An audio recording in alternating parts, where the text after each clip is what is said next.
Are you ready? Go ahead. Read. We get it. Read to us. Read to us. We're waiting. Yeah, we're reading for you. There was once a cat named Daddy-o. She lived in a house where her brothers and sisters, cousins and friends were in and out and all about. What a noisy place it was.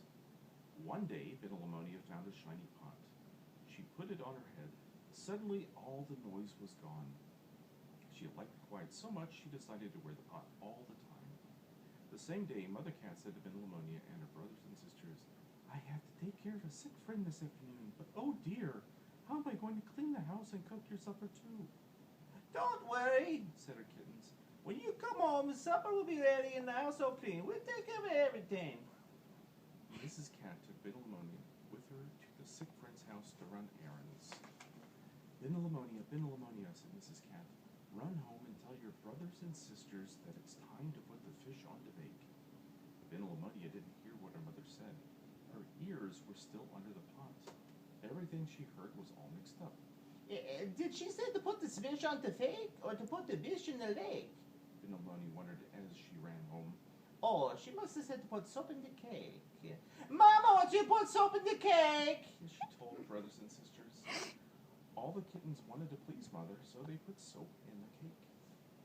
Almost as soon as Daddy-o got back to her mother, Mrs. Cat said, Daddy-o, I forgot to tell the children to put the soup on to heat. Run home and tell them to put the soup on to heat." Again, Daddy-o didn't hear very well because of the pot. Put the boop on the beep. Mop the moop on the feet. Oh, she must have said to iron the meat. Mama said to iron the meat. She told the kittens at home. They all wanted to please Mother, so they got out the iron and the ironing board and ironed the meat. All afternoon, Daddy-o ran back and forth, telling her brothers and sisters what Mother wanted them to do. Mrs. Cat said, Daddy-o, tell them to be sure to leave the key in the lock. Remember, leave the key in the lock. Daddy-o raced home saying to herself, Leave the bee in the smack. Smick the smee in the sack. Sicky we wubby gawk. Oh, she must have said that so close to the clock. So close on the clock. Daddy-o told her brothers and sisters, and to please their mother, that is what they did. Daddy-o again ran back to her mother. Daddy-o, supper must be nearly ready. Go tell the children to make something to drink, Mother said. Make waffly sink. What buffalo bink? Oh, she must have said to put a horse in the sink. When Daddy-o told her brothers and sisters what Mother had said, they asked Mr. Horse, who lived down the street, if he would stand in the sink just to please their mother. By this time, animals had come from all over to see for themselves what was happening at Mrs. Cat's house. There were big animals and small animals and in-between size animals. Just then, Mrs. Cat came home.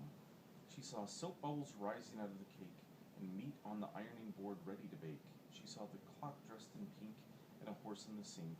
And then under her chin, 10 kittens marched in. "What is the meaning of this?" Mrs. Cat cried.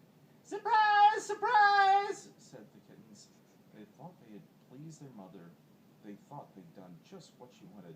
We all did our best, they called out. But Daddy-o was still mixed up. Ask the rest, she said to herself. Daddy-o threw open the front door and called, Everyone come in! Mrs. Cat looked at all the neighbors and friends. She looked at Daddy-o's head. Then she looked at her smiling kittens. She just couldn't stay angry. She knew it was all the fault of the pot. "Everyone can stay for supper," said Mrs. Cat. But she took the pot off Daddy-o's head and made 2 holes for ears in it. Then she put it back on Daddy-o. Daddy-o, give me a hug," said Mrs. Cat. And did Daddy-o give her mother a bug or a rug?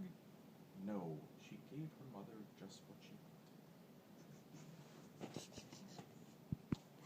So it goes to show you, cats and pot don't mix. Okay.